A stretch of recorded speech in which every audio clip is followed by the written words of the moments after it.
công sát nát lục ới khơi tục tực nét mặt bán không rốt chành pi xà riến mọc cho rôn đau trắng xế chi môi lục giấy ông cối nhằm bay chẳng tực nét rô lính rô lùng nơiประngàyទី8 ខែធ្នូឆ្នាំ2025នេះទីហ៊ានថៃ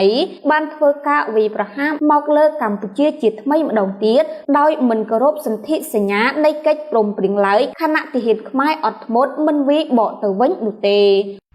ចាហ៊ុយអេអេផលិតផលប្រទេសជប៉ុនផ្សំពីស្មៅផ្អែមរបស់ជប៉ុនជួយដុតរំលាយជាតិខ្លាញ់ជួយសម្រួលការបន្តបង់ស្រួលញ៉ាំមិនធ្វើតូកញ៉ាំលេងស្រកខ្លាញ់ពិតៗ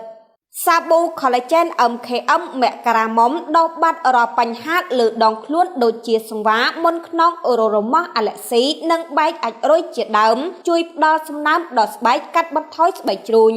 ស្ថានភាពដ៏តានតឹងដូចដែលបានរៀបរាប់ខាងលើបានធ្វើឲ្យប្រជាជនស្រុតត្រង់របស់កម្ពុជាដែលរស់នៅក្បែរព្រំដែនកម្ពុជាថៃនោះត្រូវជំលះខ្លួនទាំងយប់ថ្ងៃឯអ្នកខ្លះទៀតជំលះមិនទាន់ត្រូវរត់ចូលរណ្ដៅត្រង់សេជាក់ស្ដែងចៅប្រុសដ៏កំសត់នេះបានរត់ចេញពីសាលារៀនរួចមកចូលរណ្ដៅត្រង់សេជាមួយជីដូនអង្គុយញ៉ាំបាយទាំងទឹកភ្នែកហូរហាំស្ដាប់សំឡេងកាំភ្លើងដែលទីហ៊ានថៃបាញ់មកកម្ពុជា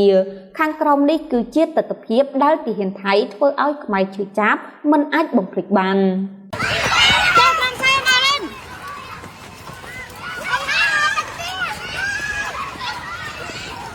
បងប្អូនហើយអាណិតក្មេងៗទូប្រវត្តិទៀតហើយបងប្អូនហើយបាទរត់ពេញសាលាមកកូនបងឡាអូលន់ដល់កមកឡើងកូនឡើងសិស្សសាលាសកម្មភាពសិស្សសាលាបងប្អូនបាទនៅឧត្តរមានជ័យយើងបាទឡើយសិស្សសាលាកំពុងតែរត់ផ្សេងផ្សាយពេញហ្នឹងហើយស្រួលបួលកូនអើយនេះកុំរត់លឿនពេកមើលម៉ូតូមើលអីគេផងកូនអត់តាន់បានរៀនផងបងប្អូនអើយមើលនេះខ្ញុំការចំពេលសង្គ្រាម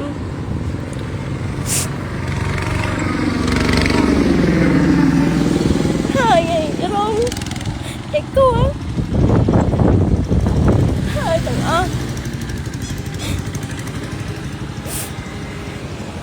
ចំពេលគេពិសោធន៍ដាក់ហើយអស់ហើយមានតែអីហូបទេបាយមកប្រអប់ហូបទាំងអស់គ្នានេះ